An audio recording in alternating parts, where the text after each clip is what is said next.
Hello everyone. आज आपण standard 11th bookkeeping and accountancy या सब्जेक्टमधील unit number 3 journal page number आहे 61 इलिस्ट्रेशन नंबर 1 पाहणार आहे. सर्वात प्रथम आपण क्वेश्चन रीड करून घेऊया. Generalized the following transactions in the books of Narendra journal stores. तारीख दिलेली आहे 2019 एप्रिल 1ची ट्रान्झॅक्शन्स आपल्याला दिलेले आहेत. ट्रान्झॅक्शन म्हणजे की जे आपण व्यवहार करतो त्याला ट्रान्झॅक्शन्स असे म्हणतात. मग पहिलं आहे Narendra commences business with cash ₹80,000. Commences means started business. नरेंद्रनं बिझनेसची सुरुवात केली ₹80,000 कॅशने. म्हणजे बिझनेसमध्ये कॅश कम्स इन झाली, बिझनेसमध्ये पैसे घेऊन आला नरेंद्र. तर इथं तुम्ही एक गोष्ट लक्षात ठेवायची आहे की बिझनेस आणि बिझनेसचा ओनर हे दोघंजणच वेगवेगळे आहेत. नरेंद्र हा एक व्यक्ती वेगळा आहे आणि त्याचा जो स्टोअर आहे, दुकान आहे, शॉप आहे ते वेगळं आहे. म्हणजे काय तर नरेंद्रच्या बुकमध्ये आपण एंट्र्या करतोय, बट हे कोणाचे नरेंद्रच्या नाही तर नरेंद्र जर्नल स्टोअर्सच्या बुक्समध्ये एंट्र्या करतोय. म्हणजे नरेंद्रच्या नाही, पर्सनल तो नाही, तो वेगळा आहे. तर मग आपण कोणाच्या बुकमध्ये तर बिझनेसच्या बुकमध्ये एंट्र्या करतोय. तर तुम्ही असं समजायचं मीच बिझनेस आहे, मग माझ्याकडं काय झालं, पैसे आले का गेले. नरेंद्र असं समजायचं नाही. आपण समजायचं की मी स्वतः एक बिझनेस आहे, मी एक स्वतः दुकान आहे आणि मग माझ्या दुकानामध्ये पैसे आले का गेले. आता इथं काय सांगितलं आहे की नरेंद्रनं बिझनेससाठी कॅपिटल घेऊन आला आणि बिझनेसला दिले. ₹80,000 आणून बिझनेसला लावले किंवा दिले. म्हणजे बिझनेसमध्ये काय झालं तर पैसे कमसिन झाले. कशाचे पैसे आले तर कॅपिटलचे. म्हणून आपण इथं म्हणणार आहोत, पहिलं डेट टाकू इथं 2019 एप्रिल 1. तर पहिलं काय झालं आपल्याकडं कॅश कम्स इन झाली. कॅशने बिझनेसची सुरुवात केली. Cash comes in, cash account is a real account आणि रिअलचा रूल आहे debit what comes in, credit what goes out. Cash account debit झाला ₹80,000 टू कॅपिटल म्हणा किंवा नरेंद्रच कॅपिटल म्हणा, दोन्ही बोलला तरी चालेल.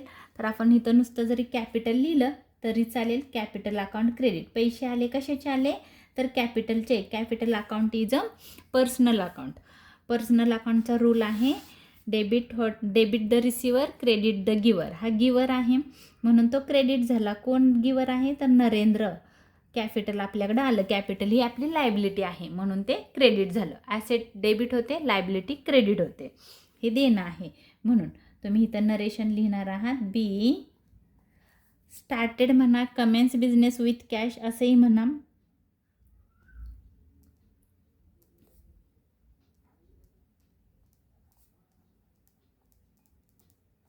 कमेन्स बिझनेस विथ कॅश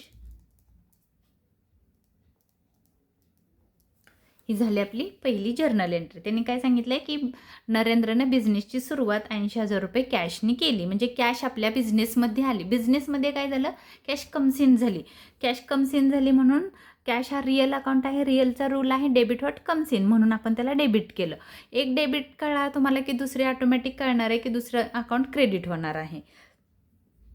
आणि तुम्ही एक लॉजिक काय लक्षात ठेवायचं बघा, नेहमी लक्षात ठेवा जेव्हा बिझनेसमध्ये कॅश कम्स इन होईल तेव्हा नेहमी कॅश अकाउंट डेबिटच होईल. जेव्हा बिझनेसमध्ये कॅश येईल तेव्हा तो डेबिट होईल आणि जेव्हा कॅश जाईल तेव्हा तो कॅश अकाउंट तुमचा क्रेडिट होईल. कॅश गोज आउट म्हणलं की क्रेडिट. आणि जेव्हा पण जवळजवळ 50% जे ट्रान्झॅक्शन्स असतात त्या कॅशच्या स्वरूपात असतात. म्हणून लक्षात ठेवायचं कॅश आली का गेली, कॅश आली की डेबिट, कॅश गेली की क्रेडिट. हे एवढं जरी वाक्य तुम्ही लक्षात ठेवलं तरी तुम्हाला सगळ्या जर्नल एंट्र्या विदाऊट रूल अप्लाय करता येतील. तर हे मी तुम्हाला एक लॉजिक सांगितलं. आपण नेक्स्ट ॲडजस्टमेंट बघूया. इथं लिहिलं आहे purchase goods from Kiran ₹40,000 on credit. आता इथं बघा काय सांगितलं आहे, आपण गुड्स परचेज केला आहे फ्रॉम किरणकडून माल खरेदी केला ₹40,000 ऑन क्रेडिट. क्रेडिट म्हणजे उधारीवर किरणकडून ₹40,000 गुड्स आपण खरेदी केलेला आहे. ₹40,000 माल किरणकडून उधारीवर खरेदी केला. आता बघा माल काय झाला आपल्याकडे आला, गुड्स कम्स इन झाला. जेव्हा पण ना तुम्हाला गुड्स हा शब्द देतील तेव्हा परचेज अकाउंट घ्यायचं असतो, हे लक्षात ठेवा.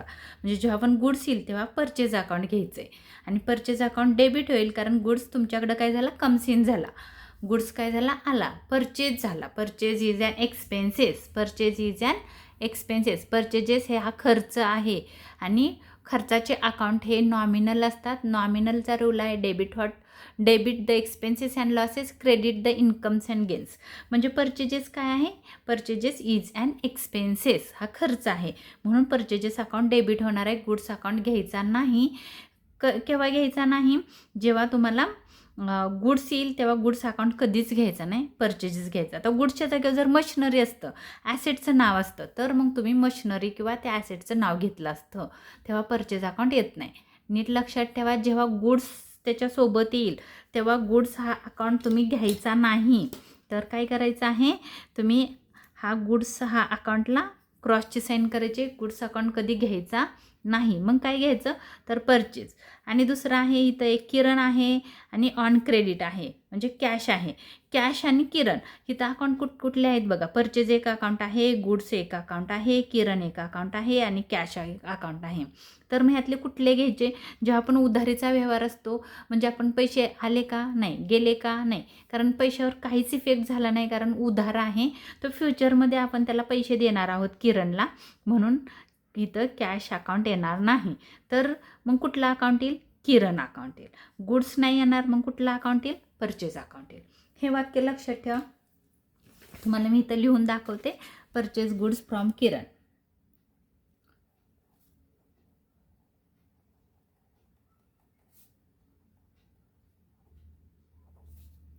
Goods from Kiran. On credit आहे ₹40,000 ऑन क्रेडिट. ऑन क्रेडिट म्हणजे उधार. इथं तुम्ही अकाउंट कुठले शोधले? तर परचेज एक अकाउंट शोधला, गुड्स एक अकाउंट शोधला, किरण एक शोधला आणि कॅश एक शोधला.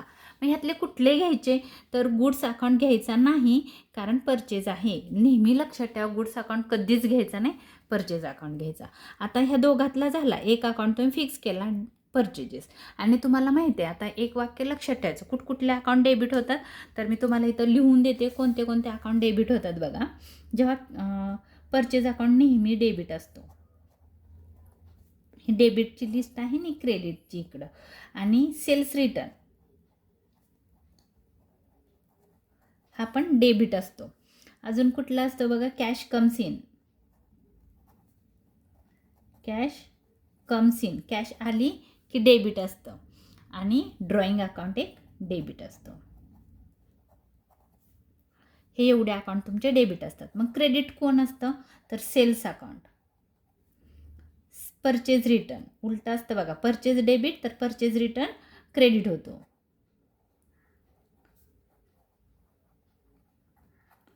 कॅश गोज आउट आणि कॅपिटल. हे अकाउंट हे क्रेडिट होतात आणि हे डेबिट होतात. डेबिट कोणते होतात? Purchases, sales return, cash comes in आणि ड्रॉइंग. हे नेहमीच तुमचे डेबिटच असणार आहेत. हे लक्षात ठेवलं की तुम्हाला कुठला रूल फॉलो करायची गरजच नाही. एवढं लक्षात ठेवायचं. सेल्स, परचेज रिटर्न बघा. परचेज डेबिट होतो तर परचेज रिटर्न क्रेडिट होतो. सेल्स क्रेडिट होतो तर सेल्स रिटर्न डेबिट होतो. ही डेबिटची लिस्ट आहे आणि ही क्रेडिटची लिस्ट आहे. तर हे एवढं लक्षात ठेवा जे मी रेड पेनने लिहिलं आहे. Sales, purchase return, cash goes out आणि कॅपिटल हे अकाउंट नेहमी क्रेडिटच होतात. मग डेबिट कोण होतं? Purchases, sales return, cash comes in and drawing हे नेहमी डेबिट होतात. एवढं लक्षात ठेवलं. आणि कॅश आली की डेबिट, गेली की क्रेडिट हे लक्षातच ठेवायचं.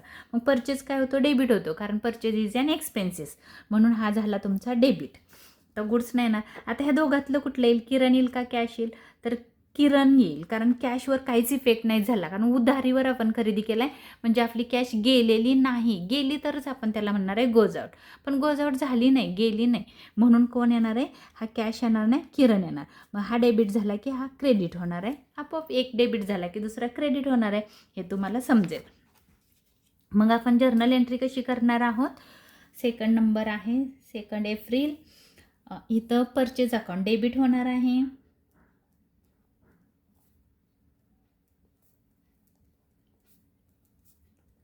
₹40,000. Debit is an expenses. Purchase is an expenses. To किरण. किरण का आलं? कारण अजून आपण त्याला पैसे देणारे आहोत. द्यायचे आहेत पैसे अजून. आत्ता तो माल देणारा आहे. ह्या ट्रान्झॅक्शनमध्ये किरण हा गुड्स देणारा आहे. त्याच्याकडून आपण गुड्स परचेज केला आहे. म्हणून किरण हा पर्सनल अकाउंट आहे. पर्सनलचा रूल आहे debit the receiver, credit the गिवर. गिवर म्हणजे देणारा. किरण हा गुड्स देणारा आहे. म्हणून आपण लिहिलं किरणला क्रेडिट केलं. Being purchase goods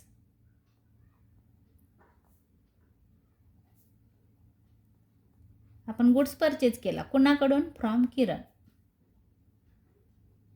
on credit कसा? तर उधारीवर. ऑन क्रेडिट उधारीवर किरणकडून गुड्स परचेज केला. हे आपण नरेशन लिहिले. आता नेक्स्ट नंबरचे आपण ट्रान्झॅक्शन बघू. इथं लिहिलं आहे पेड रेंट. Paid rent ₹2000.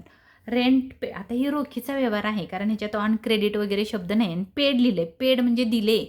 काय दिलं? तर रेंट दिलं. पैसे आले का गेले? बघा बरं, सोपे आहे. Paid rent. पेड रेंट ₹2000 अशी आपली जर्नल एंट्री आहे. तर आता इथं बघायचं आहे पेड म्हणजे दिले. काय दिले? भाडे दिले, रेंट दिलं. म्हणजे कॅश आणि रेंट हे दोन अकाउंट येणार आहे. पेड अकाउंट कधी नसतो. तुम्ही क्लासिफिकेशन ऑफ अकाउंट्समध्ये पाहिलं असेल तर तिथं पेड हा अकाउंट नसतो. मग दोनच अकाउंट आहेत, एक रेंट आणि एक कॅश. मग आता इथं बघा पैसे आले का गेले? तर कॅश काय झाली? गोज आउट झाली. गोज आउट झाली की तो क्रेडिट होतो कारण भाडं दिलं आहे, पैसे गेले म्हणून हा क्रेडिट होईल. आणि रेंट काय होईल? मग डेबिट होईल. एक कळालं की दुसरं ऑटोमॅटिक कळतं. अजून जर तुम्हाला लॉजिक लावायचं असेल तर तुम्ही असं पण म्हणू शकता रेंट इज अँड एक्सपेन्सेस. हा काय आहे? खर्च आहे. खर्चाचे अकाउंट डेबिट होतात. आणि हा आहे नॉमिनल अकाउंट. नॉमिनलचा रूल आहे debit all expenses and losses, credit all incomes and gains. आणि हा आहे रिअल अकाउंट. कॅश अकाउंट आहे कारण कॅश आपण दिली. कॅश अकाउंट रिअल आहे. रिअलचा रूल आहे debit what comes in, credit what goes out. Goes out झाली पैसे, कॅश गेली म्हणून तो क्रेडिट होईल. तर आपण इथं जर्नल एंट्री लगेच करून घेऊया. इथं तिसरी एंट्री आहे रेंट पेड. म्हणून रेंट अकाउंट डेबिट कारण rent is and expenses. Rent हा खर्च आहे. पैसे गेले, कॅश गोज आउट झाली. एवढं लक्षात ठेवलं तरी बघा इथं आहे कॅश गोज आउट म्हणून कॅश अकाउंट क्रेडिट झालं to cash 2000. Being paid rent भाडं दिलं.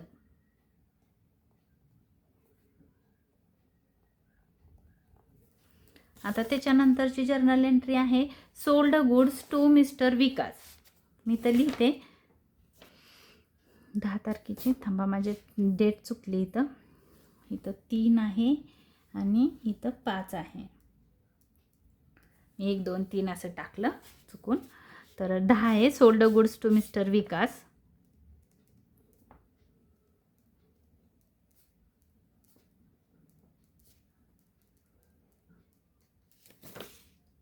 ₹55,000 ऑन क्रेडिट.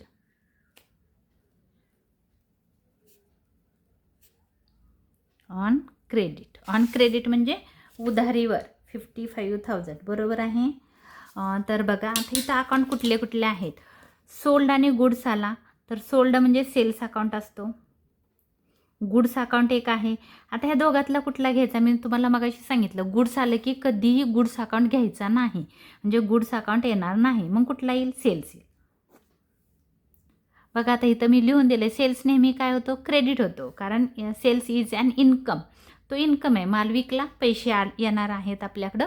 आणि हा रिअल अकाउंट नॉमिनल अकाउंट आहे. नॉमिनलचा रूल आहे debit what comes in, credit what goes out. तर हा नॉमिनल आहे. नॉमिनलचा रूल आहे debit the expenses and losses, credit the incomes and gains. हे इन्कम आहे म्हणून हा काय होणार आहे? क्रेडिट होणार आहे अकाउंट. तर अकाउंटचं नाव येईल सेल्स. आता दुसरं आहे विकास आणि कॅश. ह्या दोघातले कुठलं अकाउंट घ्याल? ऑन क्रेडिट आहे. उधारीवर आपण काय केलं आहे? गुड्स त्याला विकलेला आहे विकासला. विकासने पैसे दिले का? नाही दिले. तो उधारीवर त्याला विकला आहे. तो देणार आहे पैसे म्हणजे कॅशला काही इफेक्ट नाही झाला. नाही कॅश आली नाही गेली, काहीच नाही झालं. पण विकास देणार आहे. ह्याचं जर नाव तुम्ही लिहून नाही ठेवलं, तुमच्या डायरीमध्ये जर त्याचं नाव लिहिलं नाही, तर काय होईल, तुमच्या लक्षातच राहणार नाही कुणाला गुड्स उधारीवर विकला आणि कुणाकडून किती पैसे येणार आहेत. आपण त्याचं नाव लिहितो, कॅश नाही लिहित. का नाव लिहितो? कारण कुणाकडून पैसे येणार आहेत ते आपल्याला कळावं म्हणून. हा जर क्रेडिट होत असेल तर ऑटोमॅटिक हा डेबिट होईल. कारण तुम्हाला ही गोष्ट माहीत असेल, सेल्स क्रेडिट होतो, तर तुम्ही काय कराल, सेल्सला क्रेडिट कराल, विकासला डेबिट कराल. म्हणून आपण जर्नल एंट्री कशी पास करणार आहोत बघा. तारीख आहे 10 एप्रिल. इथं लिहिणार तुम्ही मिस्टर विकास, अकाउंट डेबिट ₹55,000. अमाऊंट पण बरोबर लिहा. To cells. अकाउंटचं नाव आहे सेल्स अकाउंट. सोल्ड म्हणत नाही तर सेल्स अकाउंट लिहायचं. बिईंग काय केलं तुम्ही ते नरेशनमध्ये लिहायचं. ह्या जे अकाउंट ओपन केले त्या अकाउंटची पूर्ण एक्सप्लेनेशन करायचं. काय केलं तर विकासला आपण गुड्स सोल्ड केलं ऑन क्रेडिट. मग लिहायचं सोल्ड गुड्स टू विकास, विकासला ऑन क्रेडिट. कसा विकला तर ऑन क्रेडिट, ऑन क्रेडिट विकला. तर नेक्स्ट नेक्स्ट ट्रान्झॅक्शन बघूया. नेक्स्ट ट्रान्झॅक्शन आहे परचेज फर्निचर. तर लिहिते परचेज फर्निचर. 15 डेट आहे.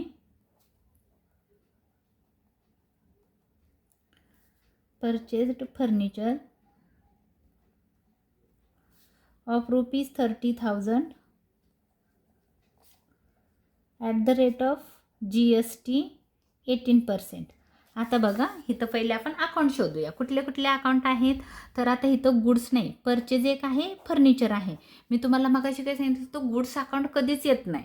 मग आता इथं गुड्स नाही तर काय परचेज केलं तुम्ही, ॲसेट आहे, फर्निचर परचेज केलं, म्हणून आता परचेज अकाउंट नाही येणार, आता फर्निचर अकाउंट येणार. हे नीट लक्षात ठेवा. ह्या दोन ट्रान्झॅक्शनमध्ये फरक काय, गुड्स अकाउंट येत नाही म्हणून परचेज घेतला. इथं परचेज नाही आला कारण इथं गुड्स नाही म्हणून आपण परचेज नाही घेतला. मग कुठला अकाउंट येईल, फर्निचर. आता इथं हा एक अकाउंट आहे कारण आपण फर्निचर परचेज केलं आहे, ऑन क्रेडिट नाही लिहिलं म्हणजे उधारीवर नाही, रोखीनं केलं आहे. कारण इथं ऑन क्रेडिट हा शब्द नाही. याचा अर्थ तुम्ही रोखीनं फर्निचर खरेदी केलं आहे आणि तुमची कॅश गोज आउट झाली, गेली. गोज आउट झाली की काय होणार आहे, कॅश अकाउंट तुमचा क्रेडिट होणार आहे. हा अकाउंट क्रेडिट होणार आहे म्हणजे हा काय होईल, डेबिट होईल. कारण काय झालं, फर्निचर कम्स इन झालं. फर्निचर हा रिअल अकाउंट आहे, रिअलचा रूल आहे debit what comes in. Debit झालं की क्रेडिट करा, डेबिट कम्स इन झालं म्हणजे काय, आलं आपल्याकडे की डेबिट करा, कम्स इन झालं की डेबिट करा. फर्निचर आलं म्हणून आपण त्याला डेबिट करणार आहोत. कॅश गेली म्हणून क्रेडिट. हे जरी कळलं तरी तुमच्या लक्षात येईल की मग फर्निचर ऑटोमॅटिक डेबिट होणार आहे, कॅश गेली म्हणून क्रेडिट झालं. आता तुम्हाला एक दुसरी गोष्ट लक्षात ठेवायची आहे, जेव्हा आपण GST येईल आणि परचेज अकाउंट येईल तेव्हा इनपुट GST असते आणि जेव्हा परचेज डेबिट होतो तेव्हा GST पण डेबिट होते आणि जेव्हा सेल्स क्रेडिट होतो तेव्हा आउटपुट GST असते आणि तेव्हा सेल्स क्रेडिट झाला की GST क्रेडिट होते. तर परचेजच्या वेळेस GST डेबिट होते, हे लक्षात ठेवायचं आहे. जर्नल एंट्री कशी येणार, आपण इथं कॅल्क्युलेशन करू. 30,000चा गुड्स आहे into 18% GST.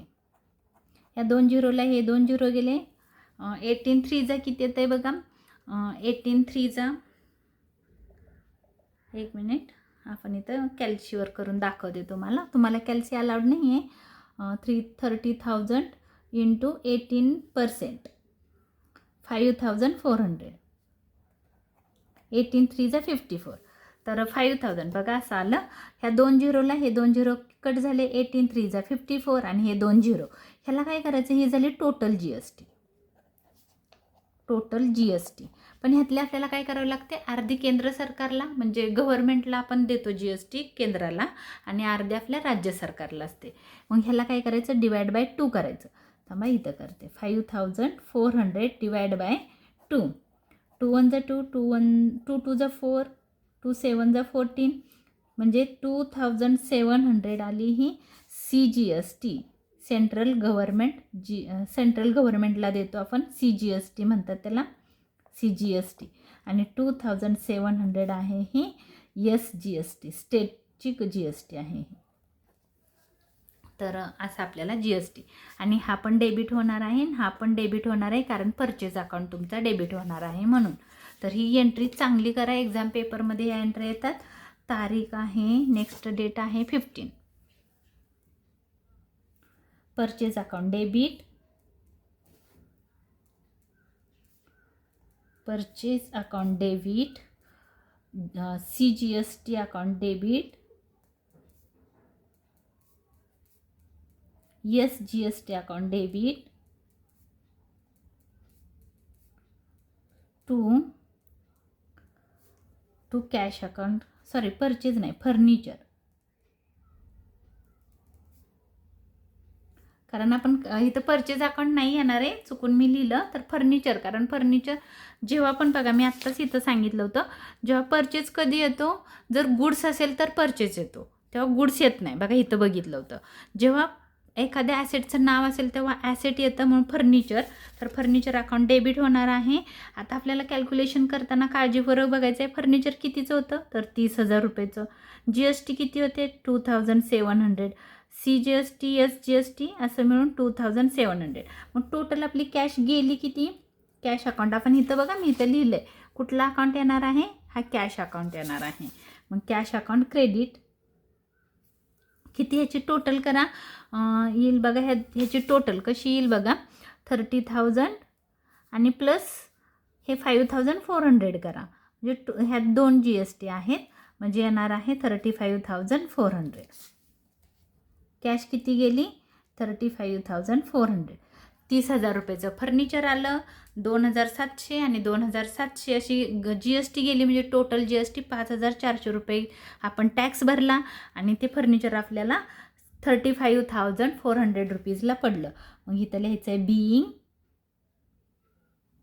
Being purchase furniture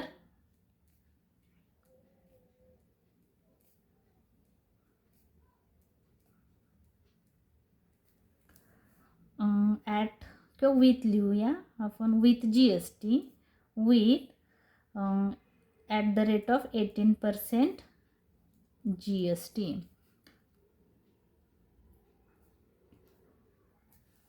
ही झाली आपली 15 डेटची जर्नल एंट्री.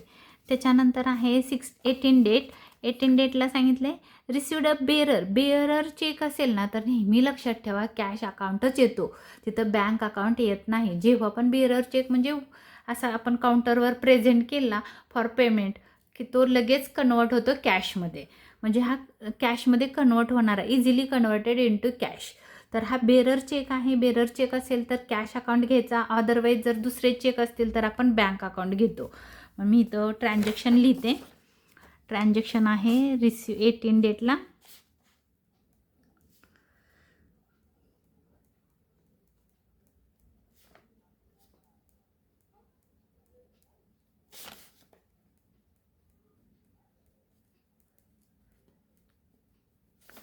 फ्रॉम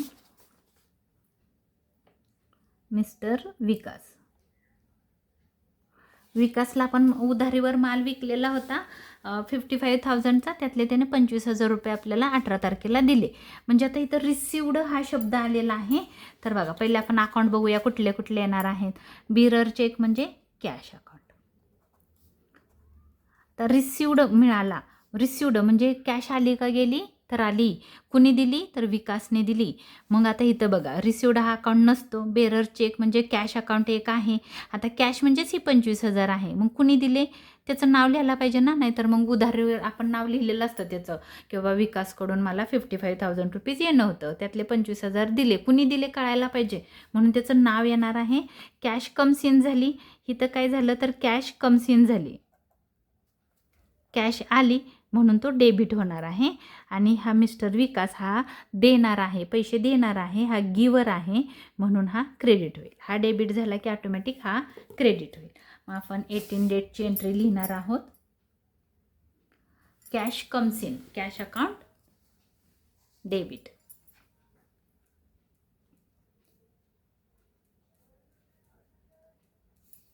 $25,000 त्यांना दिलेत किती, 25,000 to mister Vikas.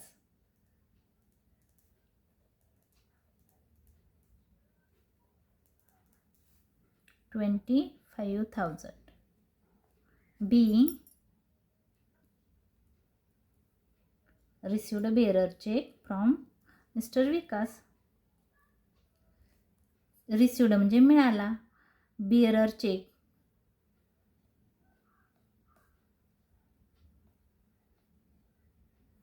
From mister विकास.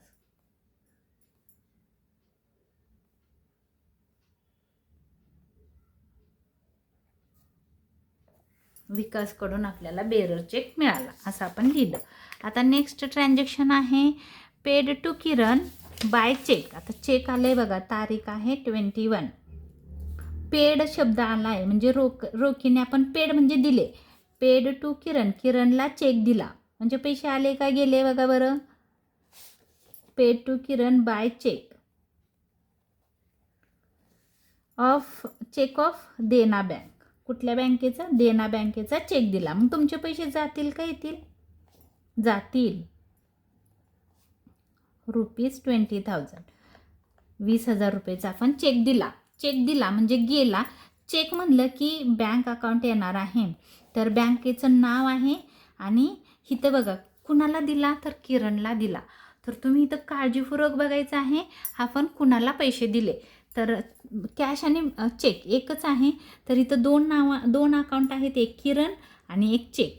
आता किरणला मिळाला, किरण इज अ रिसिव्हर, हा रिसिव्हर आहे आणि आपले पैसे गेले. आपण रूल काय लक्षात ठेवायचा, कॅश गोज आउट झाली की क्रेडिट होतो.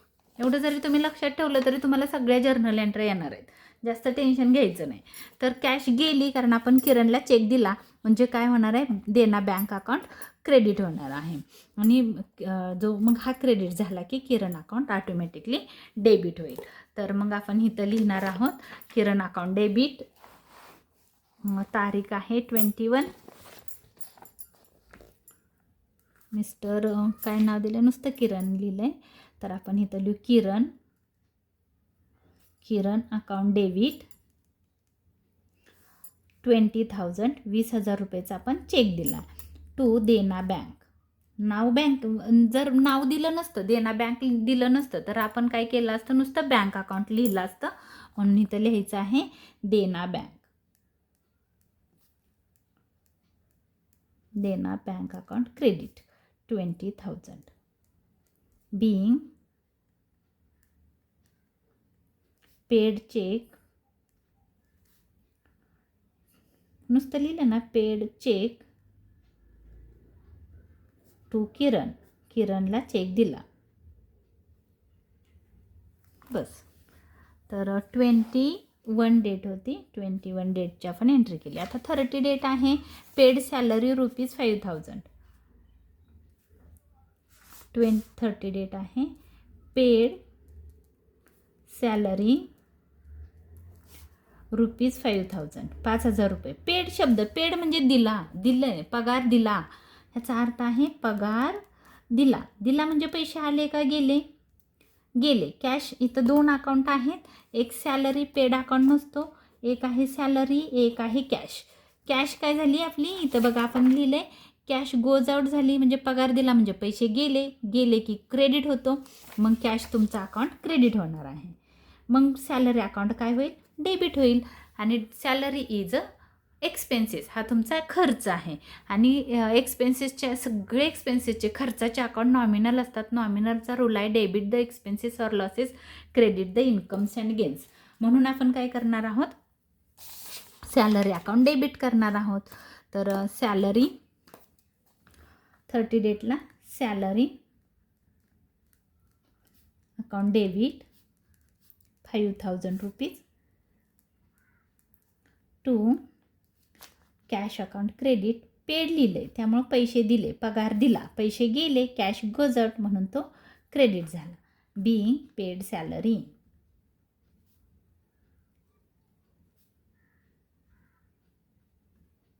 सॅलरी. आता आपल्याला काय करायचे आहे, इथे टोटल करायची आहे सगळ्याची आणि आपल्याला इथं टोटल लिहायची आहे आणि टोटल करून त्याला डबल अंडरलाईन करायची आहे. डेबिटची आणि क्रेडिटची टोटल इक्वल व्हायला पाहिजे. तुम्हाला ओरली करायची असते, बट आता आपल्याला व्हिडिओमध्ये फार वेळ लागेल म्हणून मी तुम्हाला करून दाखवते किंवा करायला वेळ नको घालवायला, तर मी बघून लिहिते. इथं आहे तुमच्या बुकमध्ये. तर बुकमध्ये त्यांनी टाईप्स ऑफ अकाउंटचा कॉलम क्रिएट केलेला आहे, तो तुम्ही ओपन करू नका, ह्याची काही गरज नाही आहे, तुम्हाला फक्त माहितीसाठी दिलेला आहे. टोटल आहे 2,62,400. 2,62,400. बघायचं, जेवढी डेबिटची आहे तेवढीच क्रेडिटची पण असायला पाहिजे, नाहीतर आपला क्वेश्चन कुठंतरी चुकला आहे असं ते सिद्ध होतं. तर मग हा जर माझा व्हिडिओ तुम्हाला आवडला असेल तर लाईक करा, शेअर करा, सबस्क्राईब करायला विसरू नका. मी तुम्हाला असं खूप सारं लॉजिक सांगणार आहे जेणेकरून तुमचा अकाउंट हा सब्जेक्ट इझिली तुम्हाला अंडरस्टँड होईल. थँक्यू.